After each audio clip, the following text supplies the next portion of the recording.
A protagonist has a goal, and they overcome obstacles to achieve it. That is the essence of a story. But seldom are plots so simple. Even the most basic blockbusters typically have secondary storylines to enhance their primary plot.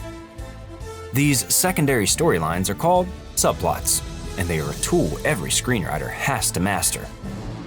Explain it all to me, now! This is How to Write a Subplot.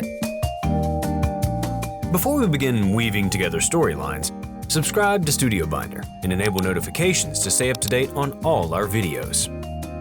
We will be spoiling the following movies. This subplot is complete. On to our main narrative. A subplot is a storyline that receives less emphasis than a primary narrative. It is used to underscore or enhance the central story. Subplots typically connect to the main narrative, but they should never overpower it. Even though they occupy less screen time, subplots often have their own beginning, middle, and end. In screenwriting, subplots are sometimes referred to as B stories. If there are multiple subplots, they can become C or D stories, ranked in order of their connection to the A story. This terminology is also popular in television, where subplots are very common.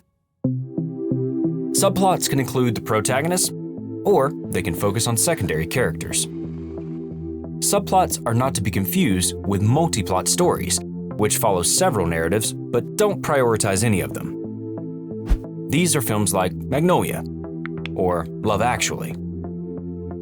In less conventional narratives, the line between plot and subplot can be blurry. In Breathless, for example, the crime plot is subsumed by the romantic subplot, which dominates the middle of the film. Romeo pouvait pas se passer de Juliette, mais toi, tu peux. Non, je ne peux pas me passer de toi. Oh là là, ça c'est bien les idées des garçons. Subplots can vary wildly, but there are a few common types. Many subplots take one of four forms. Arguably the most common is the romantic subplot, where characters develop a relationship while focused on a larger journey. These subplots are typically used to add a human element to the larger-than-life adventures. In The Mummy, for example, Rick and Evelyn's primary goal is to find treasure in a hidden city. Are we talking about the Hamunaptra? Yes, the city of the dead, where the earliest pharaohs were said to have hidden the wealth of Egypt. Initially, they get on each other's nerves. Well, personally, I think he's filthy, rude, a complete scoundrel. I don't like him one bit. Anyone I know? But as the stakes get higher in their A story, the B story sees them slowly fall in love. No. Don't! No! He still has to take me to Hamunaptra to perform the ritual. She is right. Live today, fight tomorrow.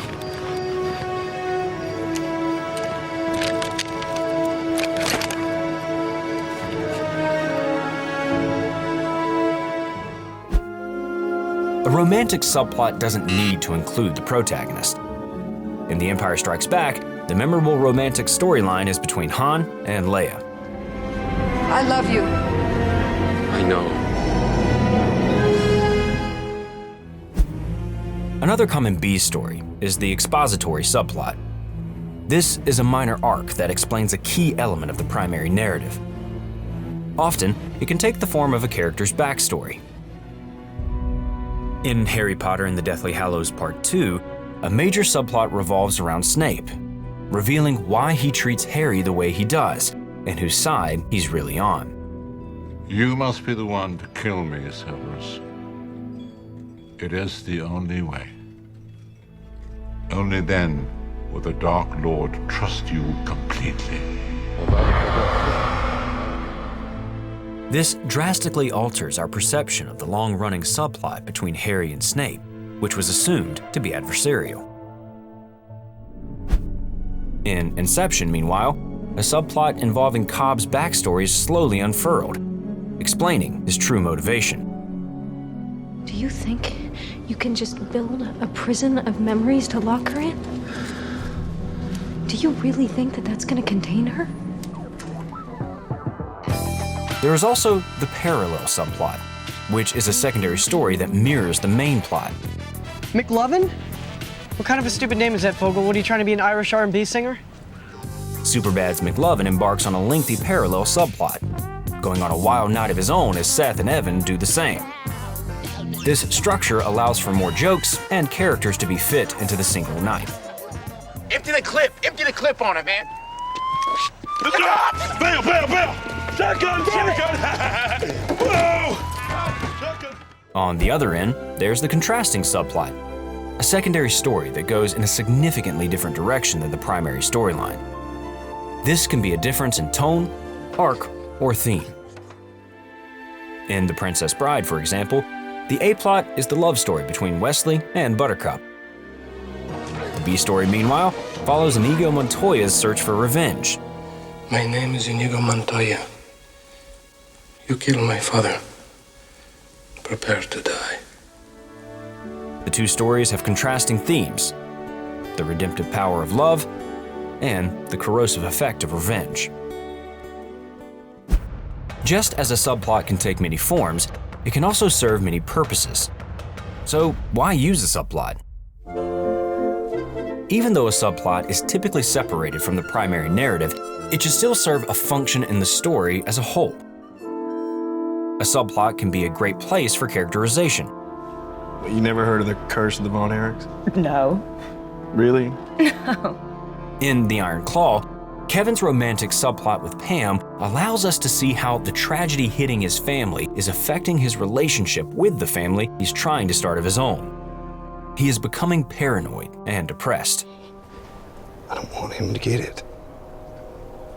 I don't want you guys to catch it. Kevin, you can't be serious.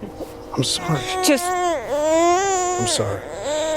come home. I can't. Okay. Subplots are also often used to build secondary characters. In Twisters, Javi's business venture Storm Parr gives his character depth. The most perfect scan of a tornado ever. Kate, we can use this data to save lives back home. He is well-meaning, but has made a moral compromise in his work. Is profiting off of people's tragedy part of your business plan? Why are you doing this? This allows him to play sidekick, antagonist, and suitor all at once. A subplot can also inform a story's theme. Look, Sully, just find out what the Blue Monkeys want. In Avatar, Jake Sully's slow immersion into the Na'vi community is the primary plotline. The environmentalist themes of the film are underscored by the subplot of humans mining unobtainium. No, get back! Back! Writers will often use B stories to heighten the stakes of their A stories, whether the subplot is completely separate from the main narrative or interwoven. I'm offering you a psychological profile of Buffalo Bill based on the case evidence. In Silence of the Lambs, Hannibal Lecter is involved in the primary story. I'll help you catch him, Clarice. But his relationship with Clarice and his quest for freedom are a B plot to Clarice's search for Buffalo Bill. Hannibal's subplot, however, heightens the threats around Clarice. His escape means that she is surrounded by danger, connected to two different serial killers. Good afternoon. Sorry to bother you. I'm looking for Mrs. Lippman's family. There's no one here, Jack. Clarice. Starling. Well, Clarice, have the lambs stopped screaming? Dr. Lecter. In Punch Drunk Love, meanwhile, the scam Barry gets tied up in is nearly entirely separate from his relationship with Lena. Maybe I should call back and talk to your girlfriend. Maybe it'd be better to ask her for the money. It could be really easy, you know, Barry. I have all your information. I have your credit card information, all of your billing Okay, no, stuff. thank you. But it adds an urgency and an underlying tension to all of their interactions. Are you okay? Yes, I'm fine. Are you okay? Yes. Oh, I'm sorry. What is this? It's okay. It's okay. While a subplot can be useful, a writer must be deliberate in how they work it into a larger story. So, how does one structure a subplot? How a subplot fits within a narrative is a vital consideration. Too much time away from the primary storyline can remove narrative momentum, but too little time on a subplot can make it feel tacked on. I got the results of the test back. I definitely have breast cancer. Look, don't worry about it. Everything will be fine. No matter what, however, a subplot must remain secondary to the primary plot. Sharon! Hey! Hey, Ma. Baby! In Moonlight, for example, Chiron's relationship with his mom is a B story. Her presence in the story colors who Chiron is and has multiple lengthy scenes, but it never overpowers Chiron's journey. Rather, it adds to it. I love you, baby. I mean, you ain't gotta love me. Lord knows I did not have love for you when you needed it. I know that. So you ain't gotta love me. But you gonna know that I love you. Even though subplots are secondary, they should still have their own arc, with a beginning, middle, and end. In Challengers, Tashi's tennis career is a prominent B story with its own rise and fall. In the beginning, she's a highly sought-after youth player. In the middle, she makes the controversial decision to play at college. And it ends with her injury. The climax of this subplot also acts as the midpoint turn in the film, allowing the rest of the story to focus on the careers and relationships of Patrick and Art. I'm sorry. Out! Get out! Tashi! Out! Tashi, listen! Out! Please! Out! Patrick, get the out! As these examples show us, it's important to consider how the subplot influences and connects with the primary plot. How dare you kiss me? In Indiana Jones and the Last Crusade, Indy's romantic subplot with Elsa ends up complicating the A story. Indy, please do what he says. And don't listen to her. Wait! Wait. As she is actually working for the antagonists. This realization serves a structural purpose as a turning point in the story, and because of their relationship, it carries more emotional weight. But you should have listened to your father. When a subplot is introduced is also important.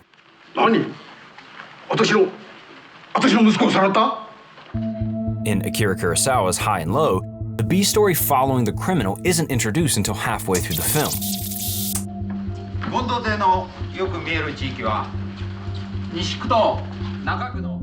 This allows the first half of the movie to have a more mysterious and seemingly all-powerful antagonist, and the second half to pivot into a cat-and-mouse chase.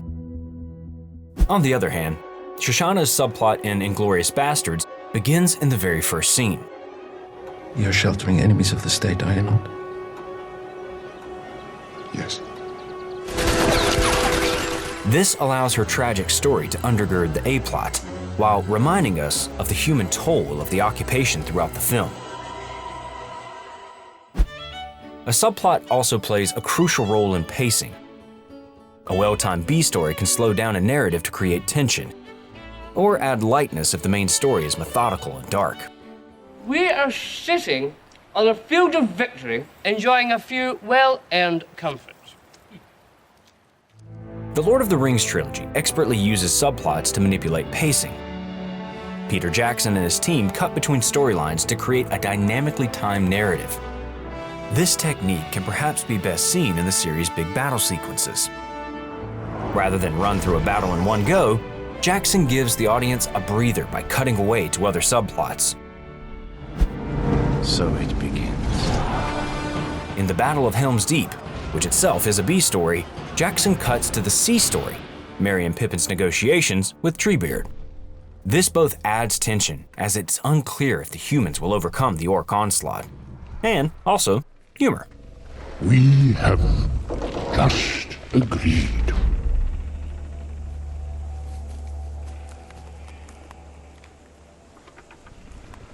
As Lord of the Rings shows us, Subplots can deliver some of the most memorable and beloved sequences in a movie.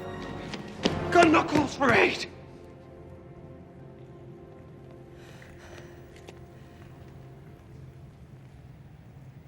And Rohan will answer.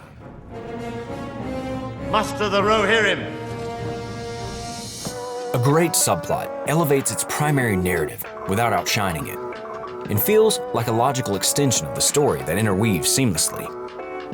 So the next time you sit down to write, consider the side journey, the romance, the secondary characters' mishaps. They're not a distraction from your narrative. They're an addition.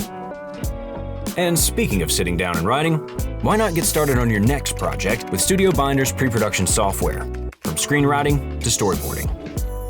That's all for now. May all your story threads intertwine.